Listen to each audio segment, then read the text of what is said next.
Hello guys, मैं हूं आर्यन।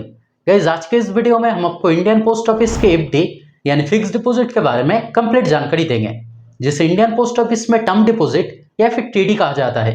तो आज के इस वीडियो में हम आपको बताएंगे कि अगर आप इंडियन पोस्ट ऑफिस में अगर फिक्स डिपॉजिट करते हैं तब आपके एफडी के ऊपर कितना इंटरेस्ट रेट आपको दिया जाएगा, एफडी का बेसिक फीचर्स और बेनिफिट्स क्या रहेगा। साथ ही साथ एक एग्जाम्पल के तौर पर भी बताएंगे कि अगर आप इंडियन पोस्ट ऑफिस में अगर 1 लाख, 2 लाख, 5 लाख या फिर 10 लाख का एफडी करते हैं तब कितना मैच्योरिटी अमाउंट आपको दिया जाएगा। ये सभी बातें आपको डिटेल्स में बताएंगे, लेकिन इससे पहले अगर आप इस चैनल पर पहली बार आए हैं तो काइंडली चैनल को सब्सक्राइब करें और वीडियो को बिना स्किप किए एंड तक जरूर देखें।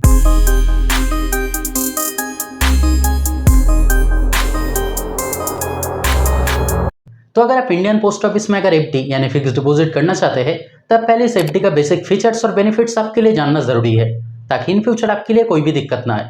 तो जैसे कि आप यहाँ पर स्क्रीन पे देख सकते हैं कि अगर एफडी टेन्योरिटी की बात की जाए यानी कितना दिन के लिए आप एफडी कर सकते हैं, तब 1 साल, 2 साल, 3 साल या फिर मैक्सिमम 5 साल के लिए आप एफडी कर सकते हैं। यानी इनमें से किसी भी टाइम के लिए आप एफडी कर सकते हैं। अगर मिनिमम एफडी अमाउंट की बात की जाए तब मिनिमम 1000 रुपये से आप एफडी कर सकते हैं और यहाँ पे मैक्सिमम लिमिट नहीं दिया गया है, यानी मैक्सिमम जितना भी अमाउंट आप चाहे आप एफडी कर सकते हैं। अगर नॉमिनेशन फैसिलिटी की बात की जाए तब वो भी फैसिलिटी यहाँ पे दिया गया है, यानी अगर आप चाहे तो आपके एफडी के लिए आप किसी को नॉमिनी भी रख सकते हैं। अगर प्रीमैच्योर विड्रॉल की बात की जाए तब वो भी फैसिलिटी यहाँ पे दिया गया है, यानी एफडी करने के बाद अचानक अगर आपकी पैसे की जरूरत होता है तब अगर आप चाहे तो आपके एफडी का अमाउंट मैच्योर होने से पहले ही आप उठा पाओगे। लेकिन आपको यहाँ पे जानकारी रखना है कि एफडी करने के 6 महीने के अंदर ही आप प्रीमैच्योर विड्रॉल नहीं कर पाएंगे। और अगर आप एफडी करने के 6 महीने के बाद या फिर 1 साल के कम के टाइम के बीच में, यानी 6 महीने से 1 साल के कम के बीच में किसी भी टाइम के लिए अगर प्रीमैच्योर विड्रॉल करते हैं तब उस सिचुएशन में इंडियन पोस्ट ऑफिस का जो सेविंग्स अकाउंट के ऊपर इंटरेस्ट रेट है वही इंटरेस्ट रेट आपको एफडी के ऊपर दिया जाएगा। और अगर आप एफडी करने के 1 साल के बाद अगर प्रीमैच्योर विड्रॉल करते हैं तब इंडियन पोस्ट ऑफिस का जो एफडी के ऊपर इंटरेस्ट रेट है उससे 2% कम आपको आपके एफडी के ऊपर इंटरेस्ट दिया जाएगा। अगर ऑटो रिन्यूअल फैसिलिटी की बात की जाए तब वो भी फैसिलिटी यहाँ पे दिया गया है, यानी अगर आप चाहे तो आपके एफडी को आप ऑटो रिन्यू भी कर सकते हैं।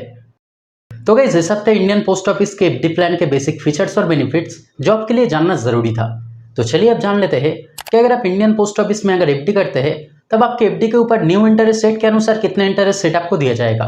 लेकिन इंटरेस्ट रेट बताने से पहले एक बात मैं आपको पहले ही बता दूं कि अगर आप सीनियर सिटीजन हैं, यानी अगर आपको उम्र अगर 60 साल या फिर अगर 60 साल से अधिक है, तब इंडियन पोस्ट ऑफिस में एफडी करने पर आपको एडिशनल इंटरेस्ट रेट नहीं दिया जाएगा।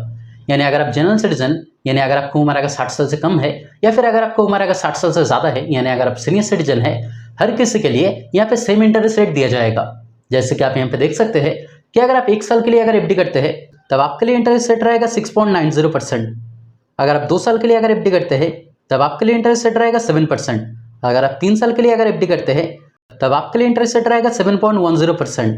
और अगर आप 5 साल के लिए यानी मैक्सिमम टाइम के लिए अगर एफडी करते हैं तब आपके लिए इंटरेस्ट रेट रहेगा 7.50%। तो चलिए अब एक एग्जाम्पल के तौर पे जान लेते हैं कि अगर आप इंडियन पोस्ट ऑफिस में अगर 1 लाख के एफडी, 2 लाख के एफडी, 5 लाख के एफडी या फिर 10 लाख का एफडी करते हैं तब कितना मैच्योरिटी अमाउंट आपको दिया जाएगा। तो अगर आप 1 लाख के एफडी अगर 1 साल के लिए करते हैं तब आपके लिए इंटरेस्ट रेट रहेगा 6.90% और आपका मैच्योरिटी अमाउंट बनेगा 1,07,080 रुपया का। अगर आप 1 लाख के एफडी अगर 2 साल के लिए करते हैं तब एफडी मैच्योर होने के बाद यानी 2 साल बाद आपका मैच्योरिटी अमाउंट बनेगा 1,14,890 रुपया का।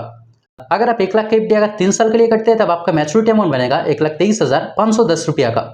अगर आप 1 लाख के एफडी अगर मैक्सिमम टाइम यानी 5 साल के लिए करते हैं तब आपके लिए मैच्योरिटी अमाउंट बनेगा 1,45,000।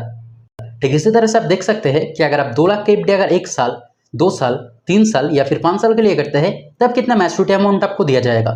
मैं इसे रिपीट नहीं कर रहा हूँ क्योंकि वीडियो का लेंथ ज़्यादा हो जाएगा। अगर आप चाहे तो इसे स्क्रीनशॉट ले सकते हैं। और अगर आप 5 लाख का एफडी अगर करते हैं यानी 1 साल, 2 साल या फिर 3 साल या फिर 5 साल के लिए किसी भी टाइम के लिए अगर करते हैं तब इसी तरह से आपको मैच्योरिटी अमाउंट दिया जाएगा।